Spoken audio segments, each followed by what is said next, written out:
அன்பு நேர்களே, நாம் இப்பொழுது நாளை காலை இலங்கை நேரத்தின் நாளை காலை முதல் அதிகாலை முதல் இரண்டு நாடுகளும் இஸ்ராயல் அண்ட் ஈரான் ஆகிய இரண்டு நாடுகளும் ஒப்பந்தத்தை அதாவது போர் நிறுத்த ஒப்பந்தத்தை அமுல்படுத்துவது என்ற முடிவுக்கு வந்திருக்கின்றார்கள்.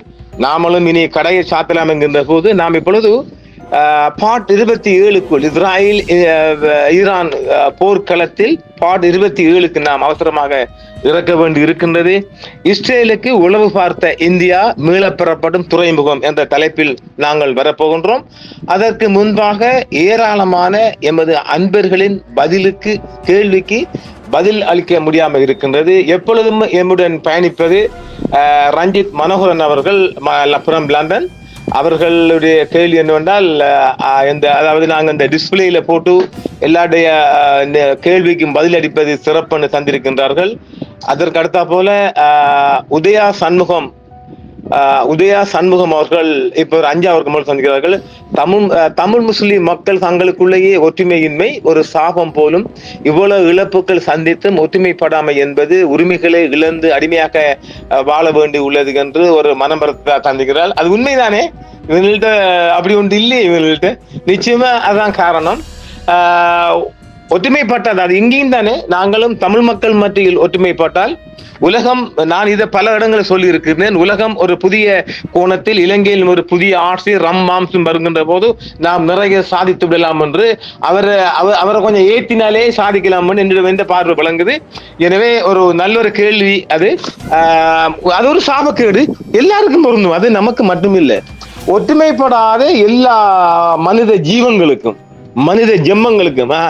மனித ஜெம்மங்களுக்கும் அது பொருந்தும் நினைக்கணும். ஒரு தரமான ஒரு பதிவாகவும் பார்க்கிறேன். அவர்களுக்கு எமது நன்றிகள். அடுத்தது ரேணுகா நாகேந்திரா, அவர் ஏற்கனவே கேட்டுதான் நாங்கள் டிஸ்பிளேல போடல. டூரிஸ்ட் விசாவில் வருவர்களுக்கு நிலம் வாங்கும் உரிமை உண்டாண்டா? டூரிஸ்ட் விசாவில் ஒரு நாட்டுக்குள் நாம ஏர்போர்ட்லயே கொடுப்பாங்க. இப்ப எந்த விசா சிங்கப்பூர் போன்று அவர்கள் வருகின்ற போது அவர்களுடைய சேவிங்ல கொண்டு வர டாலரை பொறுத்து இங்கே அவர் காணி வாங்க முடியும் என்றால் வாங்கலாம், அது எந்த பிரச்சனையும் இல்லை. அவர் இங்கு ஏதாவது வியாபாரம் செய்ய வேண்டும் என்றால் அவர் கம்பெனி கீழே கம்பெனி பதிவு கீழே அவர் ஒரு கம்பெனி பதிவு செஞ்சுக்கிட்டு அவர் வியாபாரத்தை செய்யலாம், பிசினஸ் பண்ணலாம். அடுத்தது பிஆர் பிசினஸ் ரெஜிஸ்ட்ரேஷன் என்றால் அந்தந்த பிரதி செயலக பகுதிகளில் பதிவு செய்யலாம். உதாரணமாக அருகம்பையில் வருகின்ற இஸ்ரேலியர்கள் அல்லது வெளிநாட்டுக்காரர்கள் அவங்களோட பணத்துக்கு காணியை வாங்கி எடுத்துக்கிட்டு அவங்களுக்கு விசா கொடுப்பாங்க. எவ்ரி 1 இயர் கொடுக்கலாம். அவங்க தான் காட்டிடுவாங்களே, டொலர்ஸை கொண்டு இறக்கி 1 லட்சம் 2 லட்சம் அப்படின்னு இறக்கிட்டு அவங்க கோடிக்கணக்கில் இங்கே காணி வாங்குறாங்கல்ல, வாங்கிட்டு கடையை காட்டிக்கிட்டு அவங்க பிசினஸ் பண்ணலாம். அந்த ஏரியா பிரதேசபா செயலகம். அப்ப என்ன பிரதேசபை என்றால் அந்த பிரதேசபை முனிசிபல் நகரசபை அப்படி வரும் இல்ல, அந்த மாதிரி பிரதேச சபை. உதாரணமாக பொத்துவில் அருகம்பை என்பது பொத்துவில் பிரதேச சபைக்கு ஒரு லைசன்ஸ் எடுத்துட்டு அப்புறம் அருகம்ப டிஎஸ் சேலத்தில் ஒரு பிஆர் பிசினஸ் ரெஜிஸ்ட்ரேஷன் என்ற ஒரு பதிவு எடுத்தாங்கன்னா அவங்களோட பிசினஸ் ஆரம்பிக்கலாம். அதனால அது ஒரு தடை மில். ரேணுகா நாகேந்திரன் அவர்களே, அவர் அடுத்தது வேறு நிறைய கேள்விக்கு நாங்கள் பதில் சொல்ல வேண்டியிருக்கு இல்லையா, பார்த்து நான் பாறேன். அடுத்தது என்ன பிரபா, என்ன சார், நான் உங்களுக்கு செய்தி தான் பார்ப்பேன், போர் நிறுத்தம் என்று சொல்ல மிகவும் சந்தோஷமா இருக்கு, பிறகு குண்டை தூக்கி போடுங்க. நேற்றைய கதை, நான் எங்க குண்டை போடுற 2 மாம்சம் இல்லையா, என்னது ஈரான் மாம்சம் இந்தியால பெஞ்ச் மாம்சம், அது நேற்றைய செய்தி. என்றாலும் உங்களுக்கும் இன்று இலங்கை நேரப்படி நாளை காலை முதல் ஒரு குறிப்பிட்ட போர் நிறுத்தம் இருக்கும். எவனாவது எங்கேயாவது சொறியினால் மீண்டும் அது போகும். அது நேற்றைய செய்தி நினைக்கிறேன். உங்களோட கேள்வி நேற்றைய கேள்வி. இன்றைக்கும் அது 2வது, அதாவது ரம்ஸ் மாம்ஸ் அறிவிச்சிட்டு போர் நிறுத்தம் 2 பேரும் ஒட்டுக்கொள்ளுங்காப்பாண்டு நாட்டாம தீர்ப்பு சரியா சொல்லிக்கிறாரு, ஏற்றுக்கொள்ளப்பட்டிருக்கும். பிரபா, நான் ஒன்னும் கொண்டு போடல, நீங்க கொண்டு போடுறாங்க. அடுத்த கார்த்திக் கே அண்ணா, இவர் தமிழ்நாட்டிலிருந்து வந்திருக்கிறாரு. நம்ம தமிழக அன்பர். அண்ணா, இந்தியா பாகிஸ்தான் நகர்வு பற்றி சொல்லுங்கள். நான் தமிழ்நாட்டில் தான் இருக்கிறேன். எனக்கு இந்திய சொல்வதை நம்ப முடியவில்லை. இந்தியா உண்மையில் என்னதான் செய்கிறது? இந்தியா பாகிஸ்தான் சீன போர் எப்படி இருக்கும்? அதை பற்றி ஏது நகர்வுகள் இருந்தாலும் நீங்கள் சொல்லுங்கள். இந்தியா போரை பத்தி நாங்க பின்னுக்கு இப்போதைக்கு அந்த போர் இல்லை. இந்தியா பொய் சொல்றான். இந்தியா பொய் சொல்லலான்னு மட்டுமில்ல, இவன் இந்தியன் ஈரானுக்கு வாழையும் காட்டிக்கிட்டு இங்கால இஸ்ராயலுக்கு மீனையும் காட்டுறான். தலை காட்டுறான், தலையும் வாழையும் காட்டிக்கிட்டு நடிக்குது. இதை இப்ப ஈரான் பிடிச்சதுல அந்த பற்றி செய்தி உங்களுக்கு இப்ப இதுக்குள்ள வருது. இந்த செய்தியை கேட்டீங்கன்னா உங்களுக்கு பொருந்தும். இந்தியாவோட போக்கு சரியில்லை. அதாவது இந்தியாவோட இந்த ராஜதந்திர வெளியுறவு ராஜதந்திர நகர்வுகள் ஒருபோதும் நல்லவை இல்லைன்னு சொன்னா கேட்டா கேட்க மாட்டானுகள். இந்த தமிழ்நாடு சங்கிகளும் கேட்காதுகள், மத்திய சங்கிகளும் கேட்காதுகள். இந்தியா எங்களுக்கு அண்டை நாடு, எங்கள் அன்னை தேசம் என்று நாங்க சொல்லி பீத்திக்கிறோம். ஆனா அது போற போக்கு சரியில்லை. உலக பார்வையில அது வேறு விதமா போய் கொண்டிருக்கு. இப்போதைக்கு இந்தியா பாகிஸ்தான் யுத்தம் என்று ஒன்றையும் இல்லை. அதனால கார்த்திகே யுத்தம் வருவதற்கான வாய்ப்பில்லை. யுத்தம் என்றால் மீண்டும் மீண்டும் சொருகிட்டு வரக்கூடியது. ஈரான் இஸ்ரேல் யுத்தம் மட்டும் வர இருக்குது. இப்போ ஒரு தற்காலிக ஒரு டெம்பரரி பீஸ்ஃபுல்லா நாங்க பார்க்கலாம். அது பின்னு பார்ப்போம். ரைட். முகமது மன்சூர் V5T 7 நிமிஷத்துக்கு முன்னால கேட்டுக்கிறார். ஆரம்பத்தில் ஈரான் தோத்து போகும் என்று சொன்னீர்கள், ஆனால் இப்ப இதுக்கு ஒரு நேயர் நல்ல பதில் அவர் கொடுத்திருக்கிறார். நம்ம டிஸ்பிளேல காட்டல, கேட்டா கோவம்போம். இப்ப முகமது மன்சூர் யார் இப்ப வெண்டுன்னு சொன்ன? ஈரான் வெற்றியை பார்த்து யாரு சொன்னா? ஈரானுக்குள்ள பட்டாசு கொளுத்திக்கிட்டு சந்தோஷமா கொண்டாடுறாங்க. எத்தனை பெரிய, அதாவது மிகப்பெரிய தலைகள், அறிவுபூந்தமான தலைகள், கிட்டத்தட்ட ஒரு 25க்கு 30க்கு இடைப்பட்ட தலைகளை கொண்டிருக்கிறான் இந்த இஸ்ராயில். அது உங்களுக்கு வெற்றியா? அவன் நினைக்கிறேன் அவன் மக்களே ஒரு 27, 25, 3, 28 பேர். அதுல ஒரே ஒரு ஆமிக்காரன் மட்டும் ஒரு 4ஆம் 5ஆம் கிளாஸ்ல உள்ளதுகள். ஆனா ஈரானுக்குள்ள அத்தனையும் டாப் லெவல் ரேஞ்ச். அதுலயும் எங்க பெருசு அலி கோமேனி அவர்கள்ல மிக மிக மிக க்ளோஸ், நெருக்கமானது. அதாவது இப்ப நம்ம ஊர் பாசையில் சொன்ன போனாக்கா டில்பின் சில்வாக்கும் நம்ம நாட்டு ஜனாதிபதியும் போன்றோம். அதுல இந்தியாவுக்குள்ள சொல்ல போனோம் என்றால் இப்ப யார் இருக்கிற ஸ்டாலின், அவருடைய மகர் உதயநிதி போன்று தளத்துல உள்ளவங்க தான் கொல்லப்பட்டுகிறாங்க. இது உங்களுக்கு வெற்றியா மன்சூர் பாய்? நீங்களே முடிவு பண்ணிக்கோங்க. யான் ஆரம்பத்துல பெஸ்டா சொல்லியிருக்கிறோம், ஈரான் தோல்வி பெறும் என்று. ஆனால் நண்பேண்டா என்ற வகையில சீனாவும் ரஷ்யாவும் நல்லா கை கொடுத்திருக்கு, ஓரளவு காப்பாற்றப்பட்டிருக்கு. இந்த காப்பாற்றப்பட்ட இந்த கேப்ல நல்ல விடயங்களை பத்தி நடந்தாங்கன்னா நல்லது நடக்கும். அடுத்து யாரு? ஜெயரஞ்சன் கனகரட்னம் செம்மணி பற்றி ஆய்வு போடுங்கள். அது தயாரா இருக்குது. இந்த வாரமே நாங்க உங்களுக்கு போடுவோம். அது செம்மணி பற்றி. அதாவது யாரு எங்கட அந்த மாணவிய பேர் என்னப்பா? மாணவியை பற்றி மூன்றாம் பதிவு வருதா? அந்த எங்களது இந்த செம்மணில அந்த ஆமிகாரர்கள் சீரழிச்ச அந்த மாணவி கிருசாந்தி தொடர்ல 3ஆவதோ அல்லது 4ஆவது தொடர் வரும். இந்த வாரமே அள்ளி எறியப்புறம் அதை நீங்க கேட்கலாம். அடுத்தாரு முகமது யூசுப், எப்பயுமே எங்கட பயணிக்கிற முகமது யூசுப், நன்றி. நிலாம்பாய் சூப்பர் ஸ்டில் ஓகே, நன்றி. அடுத்தா யாரு? அடுத்தது கதிர் நிலவன். இவர் அடிக்கடி ஒரு நல்ல கருத்துக்களை கொண்டு வருவார். அன்பின் சகோதரி நிலாம்பி அவர்களுக்கு வாழ்த்துக்கள். சகோதரி நிலாம்பின் அவர்களுக்கு மேலும் ஈழத்தில் வரலாறு சொட்டு தமிழை தாய்மொழியாக கொண்டு ஒரு தாய் பிள்ளைகளாக ஒரே கோட்டில் வாழ்ந்த தமிழ் மக்களும் தமிழ் இஸ்லாமிய மக்களும் அங்கதான் மாறாங்க. அங்க தமிழ் இஸ்லாமிய மக்களும் சரி எப்படி எடுத்துக்கொள்ளுங்க.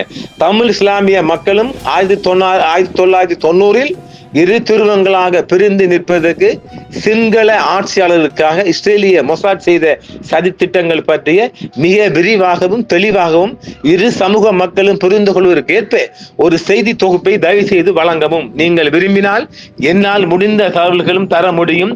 இது காலத்தின் கட்டாயம். என்னால் தகவல்கள் தர முடியும்னு சொல்ல. கண்டிப்பா உங்களுக்கு நாங்க மெயில் தரோம். மெயில் ஐடிய கதிர் நிலவன் அவர்கள் கண்டிப்பா நல்ல விடயம். அதை நாம அதையும் நிறைய நாங்கள் ஒரு பார்ட் 10 வரையும் விழுக்கலாம் என்று நினைக்கிறேன். ஒரு பார்ட் 10 வரையும் கொடுப்போம். அது ஒரு நல்ல விடயமா தான் பாக்குறேன். அதை கண்டிப்பா உங்களுக்கு நாங்க மெயில் ஐடி அனுப்புறோம். அந்த மெயில் ஐடிக்கு நீங்க தகவலை கொடுங்க, உடன் பரிமாறப்படும். நீங்க தந்தால் எனக்கு மிகப்பெரிய ஒத்துழைப்பா இருக்கும். ஆல்ரெடி கொஞ்சம் இருக்குது என்றாலும் நான் நினைக்கிறேன் உங்கள்கிட்ட மிக அரிதான தகவல் இருக்கும் என்று தயவு செய்து கொடுத்து அனுப்புங்க, மக்களுக்கு அதை தெரியப்படுத்துவோம். உண்மையிலே 90ஆம் ஆண்டு இஸ்ராயல்காரன் நாட்டுக்குள்ள பூந்து STF என்ற ஒரு படையை கொண்டு வந்து 2 பக்கத்தாலையும் அழிச்சான். இன்னொரு விடயம், காத்தாங்குடி பள்ளிவாசல் புலிகளால் இப்ப இருக்கிற இந்த ஒருத்தன் உள்ள போய் மொத்தம் வெளியே கிடக்கிறான், அவங்களால செய்யப்பட்ட ஒரு பங்கு இந்த STF செய்யப்பட்டது. ஆனா என்ன முஸ்லிம்கள் நேற்றுக்கிறாங்க, 2ஐயும் புலி செஞ்சது இல்ல. இது இப்ப ICC வரை இருக்க ரெக்கார்ட்ஸா இருக்குது, எனக்கு தெரியுமா. அது ஒரு பார்ட் 1ல புலியும் பார்ட் 2ல STF செஞ்சவங்க. ரைட், அடுத்து யாரு வருகின்றார்கள்? நிறைய கேள்வியில் இருக்குது. அடுத்த கேள்வி ஒரு நீண்ட கேள்வி, நல்லாவும் இருக்குது. எம்முடன் எப்போதும் பயணிப்பது ரஞ்சித் மனோகரன் அவர்கள் லண்டன்ல இருந்து. வணக்கம் ஐயா, வெற்றி தோல்வி என்பது முக்கியம் அல்ல. சூப்பர். உலகின் மக்கள் நிம்மதியாக வாழ வேண்டும் என்பதுதான் வேண்டும். சூப்பர். அதை விட்டுட்டு இன்று நானா நீயா, அடுத்து நான், அடுத்து நீ, இப்படியே போயிருந்தால் ஒன்றும் அறியாத அப்பாவிதான் கேட்டுக்கொண்டிருப்பார்கள். பொருள் ஷாப்புடன் சேர்த்து லோக்கல் ஷாப்பையும் ரீஓபன் பண்ணுங்களேன். சூப்பர் அடியே. அவங்க என்ன சொல்லாங்கண்டா, அடுத்தது எனவே என்னது வேண்டும், அதை விட்டுட்டு இன்று நீ நானா, அடுத்தது எனவே இம்மாம்சை தற்காலிகமாக சமாதான முயற்சி நிரந்தரமாக்க வேண்டும் என்று யாரும் சொல்லி எனக்கு வந்ததை அப்படி வாசிக்கிறேன். அடுத்தது 25 ஆண்டு, ஆமா அது அவங்கள செய்ய நினைக்கிறேன். 25 இன்றைக்கு தான், இன்றைக்கு அன்று வீட்டின் ஏக விருது, எங்க வீட்டு சின்ன அவங்க சொல்லுவாங்க, இந்த TN இருக்குல்ல, எங்க தமிழ் கட்சி இருக்குல்ல, அதன் ஏக பிரதிநிதிகளை யாழ்ப்பாண மக்கள் அன்றைய தினம் இன்றுதான் அன்றைய தினம் வருகை தந்திருந்த போது மக்கள் அவர்களை ஏற்றுக்கொள்ளவில்லையே. இது சம்பந்தமா உங்களுக்கு செய்திகள் எதுவும் வந்ததா? பொருள் ஷாப்புடன் சேர்த்து லோக்கல் ஷாப்பையும் சேர்த்து ரீஓபன் பண்ணுங்கள். ரஞ்சித் மனோகர் அவர்களே, இப்ப நாம இப்ப அந்த கடையை மூட போறோம். இன்னொரு 3 பாட்டை முடிச்சோம்னு சொன்னா என்ன ரம்ஸ் மாமி நமக்கு சொல்லி போடும், இந்தப்பா போதும் எல்லாத்தையும் முடித்துக் கொள்ளுங்க, சாக்கு மூட்டையை கட்டிட்டு ஆள் மாறுங்கன்னு சொல்லிடுச்சு. அதனால நாங்க இன்னொரு 3 முடிச்சிட்டு ஃபுல்லா இலங்கைக்குள்ள கடையை ஓபன் பண்ண போறோம். என்னன்னா இங்க செம்மணி பக்கம் இன்றைக்கு நம்முடைய இதுக்கு நான் எப்ப சொல்லிருந்தேன் பெருசு இந்த இதுக்கு சிவஞானம், அதுவும் எங்கட எம்பி அப்பா, அது நாங்க விட்டு கொடுக்கல, சாணக்கியன் தம்பி. இப்ப சாணக்கியன் தம்பி போன உடனே மக்கள் விரட்டி போட்டு, அது கூட மீன் அமைச்சர் உண்டிக்காரு JVP. இது சொல்றது இந்த எங்கட ரஞ்சித் மனோகர் அவர்களுக்கா, எங்கட மீன் அமைச்சரும் சிவஞானம் ஐயாவும் எங்கட எம்பி எங்கட சாணக்கியன் எம்பி போன உடனே எல்லாரையும் அடிச்சு கலைச்சிட்டு மக்கள் அதாவது மாமா கோபம் வந்துருச்சு, இந்த மாதிரி மக்களுக்கு கோபம் வந்துருச்சு. இதைத்தானே நாங்க சொல்றோம், நீங்க ஒன்றுபடுங்களேன். எங்களுக்கு என்னத்துக்கு இந்த பெருசெல்லாம், நீங்க ஒன்றுபடுங்க மக்கள், தமிழ் மக்களுக்கு நாங்க சொல்லுவோம். அறைகோவில் இருக்குது, அதான் சொன்னமே, உலகத்தின் வேறொரு தளம் மாறுகின்றது. அப்ப காலத்துக்கு இப்ப நாங்களும் மாறி செல்ல வேண்டிய தேவை இருக்குல்ல. அதனால நாங்க உஷிப்பேத்துவோம், கொஞ்சம் அமைதியா இருங்க. இன்றைய செய்தி அவ்வளவுதான், அதை நாம ஆறுதலா கொடுப்போம். இந்த செய்தி இன்றைக்கு இந்த இதுடன் உங்களோட இறுதி கேள்வியுடன் ரஞ்சித் மனோகரன் அவர்கள் இறுதி கேள்வியுடன் முடிச்சுட்டு நாங்க இப்போது விடயத்துக்கு வருகின்றோம். நேர்களே, இந்த கேள்வி கணைகளை தொடுத்து முடிக்க விடுவாங்க, வந்து இறங்குது. அதுலயும் பாருங்க, நான் அனுப்பியிருக்கிற அனுப்புது வந்து இறங்குது, நிறைய வருது. இதோட போதுமா? நாகேந்திரம் தங்கராஜா பாருங்க, வார்த்தைகளை பாருங்க. சண்டித்தனத்தை விட பொருளாதாரம் தான் முக்கியம் என்றாலும் நெதனியாக அடிச்சது காணாது. ஏன் தங்கராஜ், ஏன் இந்த கொலவரி நீங்க வேற அடிக்க போறீங்களா? நல்லா தானே பில்டிங் உடைச்சு கிடக்குது, நல்ல நாசம் போயிடுச்சு, அதுல நீங்க வேற கொலவரி ஏன்? எப்போ போதும். அடுத்து யாரு? வயாவிந்தம் கருணாகரன். இல்லாமடையா, இஸ்ரேல் ஈரான் அமெரிக்கா கதைகளை கேட்டு புளிச்சு போச்சு. யாழ்ப்பாணத்தில் ஒரு மக்கள் போராட்டம் நடக்கு, அதை பற்றி கதைங்கோவேன். அப்போ இன்னொரு 3 முடிச்சுட்டு அதுக்குள்ளதான் மறப்புறோம். அதான் சொல்லியாச்சு, கடையை இழுத்து மூடியாச்சு. நீ இன்னும் அந்த பேலன்ஸ் இருக்கு, ஒரு 3 வியாபாரம் போயிடுச்சுன்னா அப்புறம் நம்ம அங்கதான் வியாபாரம் பண்ண போறோம். கொஞ்சம் பொறுமை. கருணாரத்னம் கருணாகரன், அமைதி ஆனர் செய்தி வரும். நீ நிகழ்ச்சிக்குள்ள போவோம் இல்லையா? ஆம் நேர்களே, கடந்த ஒரு செய்தியில் எதிலே ஒன்றுள் இந்த மொஷாட் தலைமையகம் தாக்கப்பட்டது என்று நாம் சொன்னவுடன் ஒரு நபர் அள்ளிக்கிட்டு வந்தார். மொஷாட் அதெல்லாம் அழிக்கப்படலன்னு எங்க அந்த வீடியோ போடையில அந்த போட்டோவை பாருங்க. டெல் அவிவ் உள்ள மொஷாட் தலைமையகம் இந்த எப்படி 10 பாருங்க. இது 10 எரியும் போது எடுக்கப்பட்ட படம். அது முற்றாக தரைமாட்டம். ஒரு விடயத்தையும் விளங்கிக் கொள்ளுங்கள், இஸ்ராயல்ல மிகப்பெரிய கட்டிடங்கள் அழிந்திருக்குது. இதை எல்லாரும் ஏற்றுக்கொள்ளுங்க. என்னமோ நாம ஏதோ கையால மடியால போடுற மாதிரி இல்ல, மிகப்பெரிய பொருளாதார நாட்டம். அவன் சரி காட்டிடுவான் 1 இயருக்குள்ள. இருந்தாலும் பெய்ரூட், பாலஸ்தீன், போன்ற நாடுகள்ல எப்படி நமக்கு அந்த கந்தும் கமலையுமாக காட்சி அளிக்கின்ற பில்டிங் போன்றுதான் டெல் அபீவ் காட்டியாச்சு. இப்ப டெல் அபீவ்ல மிகப்பெரிய கட்டடங்கள் ஹெட் எல்லாம் தாக்கப்பட்டிருக்குது. அது அது இஸ்ரேலுக்கு கொஞ்சம் இழப்பு தான். ஆனால் இங்க ஒரு நேயர் முகமது மன்சூர்னு கேட்டிருந்தார், நீங்க சொல்லியிருந்தீங்க தானே இஸ்ரேல் இல்ல ஈரான் தோற்று போகும் என்று தோல்விதானே. மிகப்பெரிய தலைகளும் குடும்பங்களும் குறிவைத்து தாக்கப்பட்டிருக்குது. அது தோல்வி இல்லையா? மிகப்பெரிய இழப்பு, ஈடு செய்ய முடியாது. நீங்க எத்தனை ஆயிரம் கோடி தந்தாலும் இந்த அளிக்கப்பட்ட ராணுவ தலைகளுக்கும் ராணுவ பெருந்தலைகளுக்கும் சயின்டிஸ்டுகளுக்கும் ஈடு செய்ய முடியாது முகமது மன்சூர். அதையும் புரிஞ்சு கொள்ளுங்கள். ஈரான் இந்தியாவிடமிருந்து ஷபஹர் துறைமுகத்தை திரும்ப பெற முடிவு செய்துள்ளது. இஸ்ரேலுக்கான உளவு நோக்கங்களுக்காக இந்தியா துறைமுகத்தை பயன்படுத்ததாக ஈரான் தரப்பு கூறுகின்றது. இது ஈரான் இறையாண்மை மற்றும் பாதுகாப்பிற்கு எதிரான ஒரு கடுமையான நடவடிக்கையாகும். அதனால் இந்தியாவை நம்பத்தன்மையற்றதாக அறிவித்த ஈரான் அதோடான உறவுகள் குறித்தும் சற்று யோசிக்கின்றதா ஈரான் தரப்பில் இருந்து. இந்தியாவுக்கும் ஈரானுக்கும் இடையிலான இருதரப்பு ஒப்பந்தம் 2015 ஆண்டு ஒப்புக்கொள்ளப்பட்டபடி சபாகர் துறைமுகத்தின் 2 பெர்த்தகளை மேம்படுத்துவதற்கான உரிமையை இந்தியாவுக்கு வழங்குகிறது. அது இந்தியா கொடுத்தாலும் மிஸ்டர் மோடி மஸ்தாண்ட கம்பெனி இருக்குல்ல, அதான் குரூப், அந்த குரூப் தான் பார்க்கிறது. மேலும் ஈரானின் ஆரியா பனாடருடன் இணைந்து ஜவஹர்லால் நேரு துறைமுக அறக்கட்டளை மற்றும் கன்லா துறைமுக அறக்கட்டளையின் கூட்டு முயற்சியான இந்தியா போர்ட்ஸ் குளோபல் நிறுவனத்தால் 10 ஆண்டுகளுக்கு அவற்றை இயக்க அனுமதிக்கிறது.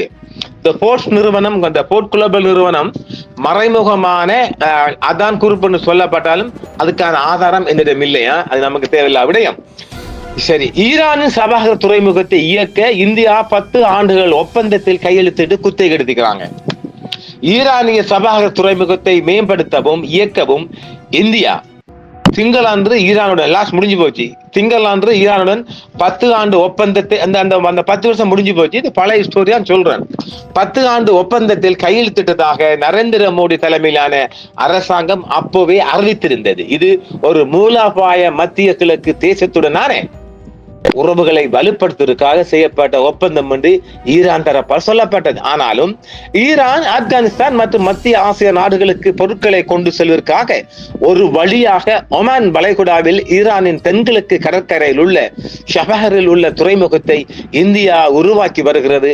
அதன் போட்டியாளரான பாகிஸ்தான் உள்ள கராச்சி மற்றும் குவாதர் துறைமுகத்தை தவிர்த்தது. அவங்க இந்த பாகிஸ்தானுக்குள்ள போகாம ஈரான் இந்த சபாகர் துறைமுகத்தினோட தான் ஏகப்பட்ட விடயங்களை சாதிக்கிறாங்க. அதாவது அவங்க பிசினஸ் ரூட்லையும் பொருளாதார ரீதியா செய்யறாங்க, பெரிய சரக்கு கப்பலையும் இயக்குறாங்க இந்த ரூட்ல. இந்தியாவின் சமீபத்திய செய்திகளையும் அது உலகிற்கு எவ்வாறு முக்கியமானது என்பதையும் ராய்ட்டர் இந்திய கோப்பு செய்திகளுடன் நீங்க நிறைய தேடிக்கொள்ளலாம். இருப்பினும் ஈரான் மீதான அமெரிக்க தடைகள் துறைமுகத்தின் வளர்ச்சியை மெதுவாக்கினேன்.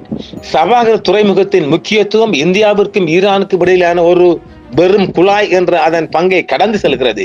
இது இந்தியாவை ஆப்கானிஸ்தான் மற்றும் மத்திய ஆசிய நாடுகளுடன் இணைக்கும் ஒரு முக்கிய வர்த்தக தமனியாக செயல்படுகிறது என்று இந்தியாவின் கப்பல் போக்குவரத்துறை அமைச்சர் அப்பவே சர்பானந்தா ஷோபாவினால் ஒப்பந்தம் ஒன்று அப்பவே தெஹ்ரானில் கையெழுத்தாக கூறினார்.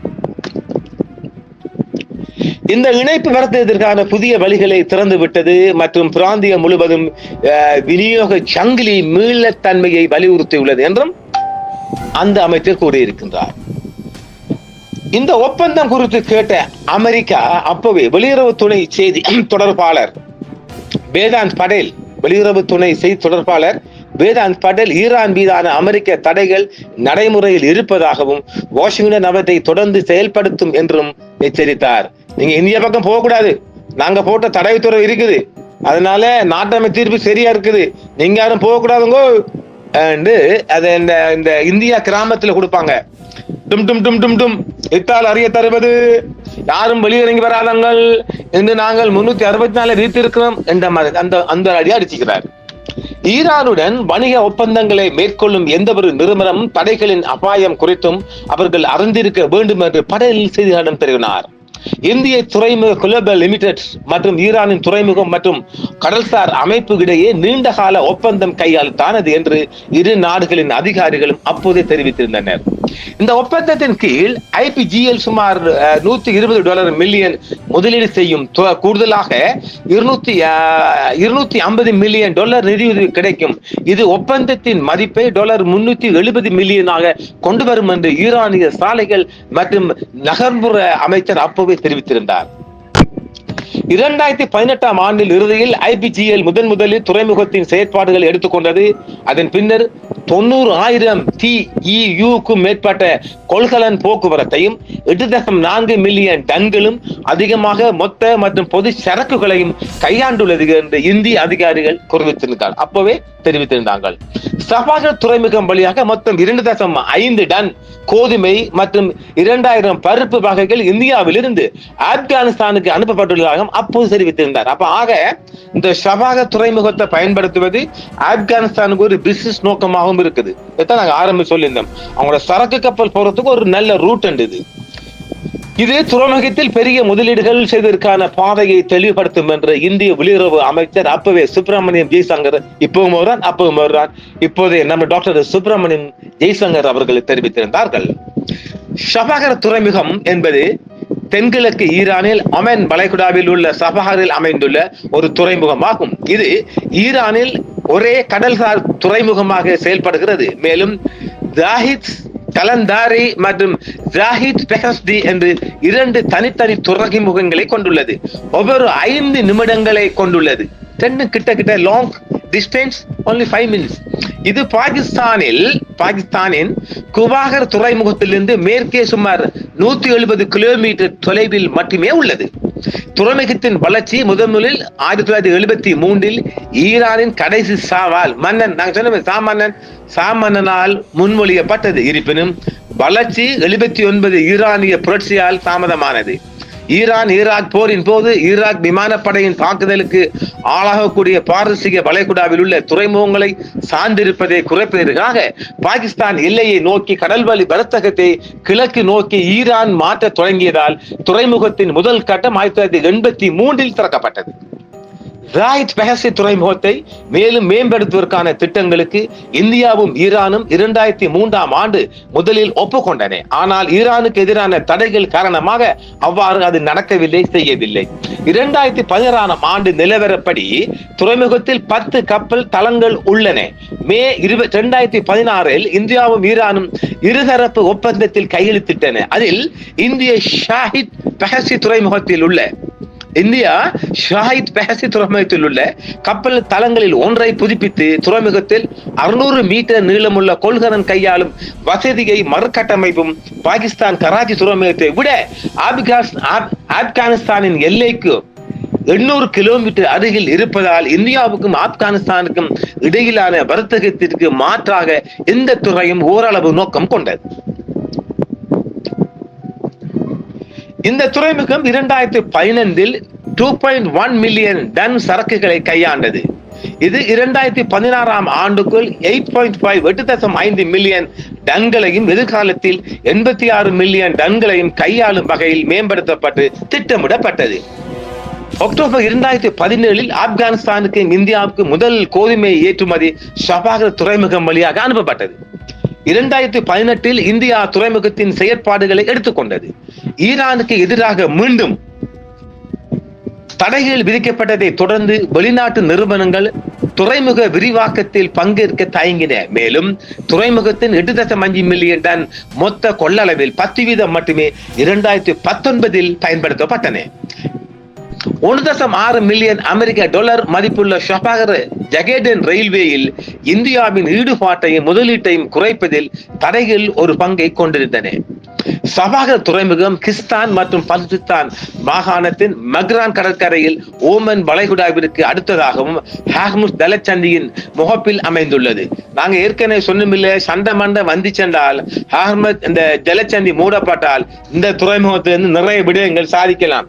இந்தியா தன் வெளிநாட்டு கொள்கையில் பிழையான அணுகுமுறையால் இந்த துறைமுகத்தை இழக்கின்றது என்பதையும் நாம் இங்கு அடிக்கோடிட்டு காட்டுவோம். இந்திய பெருங்கடலுக்கு நேரடி அணுகலை கொண்ட ஒரு ஈரானிய துறைமுகம் இதுவாகும். ஆப்கானிஸ்தான் மற்றும் மத்திய ஆசிய நாடுகளான துர்க்மெனிஸ்தான், உஸ்பெகிஸ்தான் மற்றும் பிற நாடுகளுக்கு அருகில் இருப்பதால் இந்த நிலத்தால் சூழப்பட்ட நாடுகளுக்கு இது தங்க வழி என்று சொல்லப்படுகின்றது. கோல்ட் என்ட்ரேஸ் என்று சொல்றாங்களாம். ஷபாகர்கிஸ்தான் மற்றும் பல்சிஸ்தான் மாகாணத்தின் தலைநகரான ஜகோதானிஸ்தானில் இருந்து 700 கிலோமீட்டர் தொலைவிலும் ஆப்கானிஸ்தான் எல்லைக்கு மிக அருகில் உள்ள நகரமான மிலாக்கில் இருந்து 950 கிலோமீட்டர் தொலைவிலும் துர்க்மென் எல்லையில் உள்ள சர்கஸில் இருந்து 1827 கிலோமீட்டர் தொலைவிலும் இது உள்ளது. துபாய்க்கான கடல் தூரம் 350 கடல் மைல்கள். மிச்சம் கிட்ட வெரி ஷார்ட்லி. பாகிஸ்தானின் கராச்சிக்கு 456 கடல் மைல்கள். இந்தியாவில் மும்பைக்கு 843 கடல் மைல்கள். கிட்டத்தட்ட 970 கிலோமீட்டர் வச்சுக்கொள்ளலாமா? இல்ல, 1560 கிலோமீட்டர். பாகிஸ்தானின் குபாதர் ஆழ்கடல் துறைமுகம் மக்ரான் கடற்கரையில் வெறும் 76 கடல் மைல்கள் தொலைவில் உள்ளது. குபாதர் மத்திய ஆசியாவிற்கு அணுகலை வழங்குவதாகவும் கூறுகிறது. மேலும் 2 துறைமுகங்களுக்கான ஒப்பீடுகள் ஆய்வாளர்கள் அடிக்கடி செய்யப்படுகின்றன. இது ஓரளவு இந்திய வர்த்தகத்தில் பெரும் தாக்கத்தை செலுத்தும் விடயமாக பார்க்கப்படுகின்றது. ஈரானின் மக்கள் தொகையில் 90% பேர் நாட்டின் மேற்கு பகுதியில் குவிந்துள்ளதால் கிழக்கு பகுதி ஒப்பீட்டு அளவில் குறைந்த வளர்ச்சி அடைந்துள்ளது. ஷபாகர் துறைமுகத்தை சுற்றியுள்ள மேம்பாட்டால் ஷபாகர் மற்றும் மத்திய ஆசியாவுக்கு இடையே ஒரு சுதந்திர வர்த்தக மண்டலம் மற்றும் சாலை மற்றும் ரயில் இணைப்புகளுடன் ஈரான் அதை மாற்ற விரும்புகிறது. மத்திய ஆசியாவிற்கான நுழைவாயிலாக ஷபாகர் துறைமுகத்தை பயன்படுத்துவதும் தற்போது ஈரானின் கடல் வழி வர்த்தகத்தில் 85% கையாளும் பந்தர் அப்பாஸ் துறைமுகத்தை ரஷ்யா மற்றும் ஐரோப்பியாவுடான வர்த்தகத்திற்கான மையமாக பராமரிப்பது அதன் திட்டமாகும். மிகவும் நெரிசலான பந்தர் அப்பாஸ் துறைமுகம் ஒரு ஆழமான நீர்த்துறைமுகம் அல்ல. மேலும் 2,50,000 டன் கடல்சார் சரக்கு கப்பல்களை கையாள முடியாது. தற்போது அத்தகைய கப்பல்கள் ஐக்கிய எமிரேட்ஸ் நிற்கின்றன. மேலும் சரக்குகள் ஈரானுக்கு அடுத்த ஏற்றுமதிக்காக சிறிய 1,00,000 டன் கப்பல்களுக்கு மாற்றப்படுகின்றன. இது ஈரானை ஏற்றுமதிக்காக ஐக்கிய எமிரேட்ஸை சார்ந்திருக்க செய்கிறது மற்றும் வருவாய் இழப்பை குறிக்கிறது. பந்தர் அப்பாஸை போலல்லாமல் ஷபாகர் நிலையான சரக்கு கப்பல்களை கையாளும் திறனை கொண்டுள்ளது என்று சொல்லப்படுகின்றது. நாம் இங்கு அடிகோடிட்டு காட்டுவது என்னவென்றால், இந்திய வர்த்தகத்திற்கு இது ஒரு பெரிய அடியாகவே நான் சொல்லுவேன். ஏனெனில் மிகவும் வசதி மிக்க இந்த ஷபாகர் துறைமுகத்தை இந்தியா இழப்பது என்பது இந்திய பொருளாதாரத்திலும் இந்திய வர்த்தகத்திலும் பெரும் தாக்கம் செலுத்தும் என்பதையும் இதன் அடுத்த தொடர் ஒன்று இருப்பதால் மற்றத்திலையும் பார்ப்போம். இந்தியா மீது ஈரான் வைக்கும் குற்றச்சாட்டு என்ன? இந்த ஷபாகர் துறைமுகத்தில் மிகப்பெரிய சக்தி வாய்ந்த ராடாரை பொருத்தி அவங்களோட உளவு வேலையை பார்த்துக்கிறாங்க. அது ராடாருக்கு சொல்லப்பட்ட விடயம் என்னவென்றால், எங்களுடைய கப்பல் போக்குவரத்துக்காக நாங்கள் அதை யூஸ் பண்ணுவோம் என்று சொல்லப்பட்டாலும் அவங்களை இஸ்ரேலுக்கு உளவு பார்த்து கொடுத்துக்கிறாங்க. இவங்களோட மிக துல்லியமான பல தகவல் வெளியாக்கப்படல.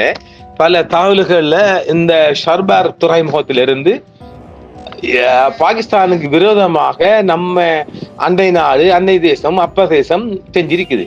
அது அந்த தான் தோண்டித்தனமான வேலை.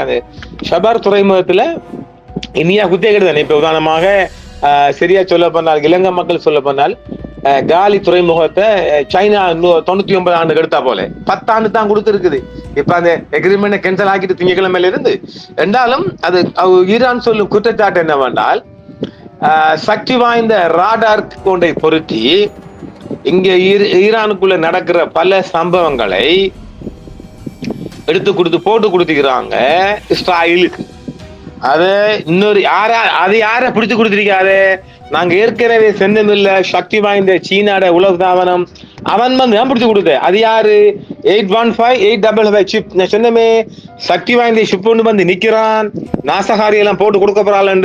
அதுல என்ன 815A855. இது நாங்க ஏற்கனவே சொல்லியிருந்தோமே ராடர் இன்டெலிஜென்ட். இந்த ராடார் இன்டெலிஜென்ட் மூலமா அது அவருக்கு துல்லியமா காட்டி கொடுத்தது. அதுக்கு ஈரானை நீங்க எல்லாரும் பீத்துறீங்க பெரிய சக்தி வாய்ந்த நாடு, மிகவும் மோசமான ஓட்ட நாடு. இன்றைக்கும் ஈரானுக்குள்ள 3 பேரை தூக்கிலிட்டு இருக்கு. எங்க அது அஜர்பைஜான் ஏரியாவுல சிறையில வச்சு 3 பேரும் ஈராக்கியர்கள், முஸ்லிம்கள் தான், பக்கத்து ஊருக்காரன். அது அமெரிக்காவுக்கு வேலை பார்த்தாப்போ டக்குனு இஸ்ராயல் குரூப்பா மாறிட்டான். அடிச்சு சாத்தி சுட்டு தள்ளியாச்சு 3 பேர். அது சம்பந்தம் பிறகு பார்ப்போம், ஏகப்பட்ட செய்தியில் இருக்குது. எனவே இந்தியா தன்னுடைய நல்ல திட்டங்களையும் நல்ல செயற்பாடுகளையும் இப்படி காட்டி கொடுக்கறதையும் வெட்டப்பெற வேலை போட்டு கொடுக்கறதையும் நல்ல ஒரு வாய்ப்பை தட்டி விட்டுட்டு இந்த ஷபார் துறைமுகத்தை எப்படி ஈரான் யாருக்காலும் கொடுக்கத்தான் போறான், அதை சைனா கைப்பற்ற போறான். இது எப்படி இருக்குது? அது சைனா போட்டு கொடுத்தேன். அப்ப ஆக அது வரைக்கும் சைனா போட்டு கொடுக்கும் வரை நீங்க என்ன வச்சுக்கிறீங்க? அடே நீங்க குத்தையை கொடுத்தாலும் உங்களோட ஹாபரை நீங்க செக் பண்ணணும்டா. என்ன ராடார் வச்சிருக்காய், ஆறு வச்சிருக்கான்னு பார்க்கணும் இல்ல, அதை நீ கேட்கலாம் இல்ல. இப்ப இவட சக்தி வாய்ந்த உளவு கப்பல், சைனாட உளவு கப்பல் பாரசீகத்துல வந்தது பிறகுதான் என்னன்னா அவன் அந்த துல்லியமான இன்டெலிஜென்ட் ராடருக்குள்ள ராடர் காட்டி கொடுத்துட்டு. அப்ப இங்க நடக்கிற 24 மணி நேரமும் ஈரானுக்குள்ள நடக்கிற சம்பவங்களை துல்லியமா இந்தியா அங்க கனெக்ஷன், டெல்லாவில் உள்ள மொசாட் தலைமையகத்துக்கு கனெக்ஷன் போட்டு கொடுத்துட்டு, இதைத்தான் ஈரானுக்கு போட்டு கொடுத்திருக்கு சைனா. இது சுவாரஸ்யமான நிறைய சம்பவம் இருக்குது. நாம் அடுத்த தொடர்புல பாப்போமா? நன்றி நேயர்களே, மீண்டும் சந்திப்போம். என்றும் உங்களுடன் சன்ரைஸ் இந்தியா டிவி சப்ஸ்கிரைப் பண்ணுங்கள், பெல் பட்டனையும் கிளிக் செய்யுங்கள். உங்கள் ஆதரவே எங்கள் சேவை. ஆதரவு தாருங்கள், அரவணைப்போம். மறக்காம சர்ப்ரைஸ் பண்ணுங்க. தேங்க்யூ.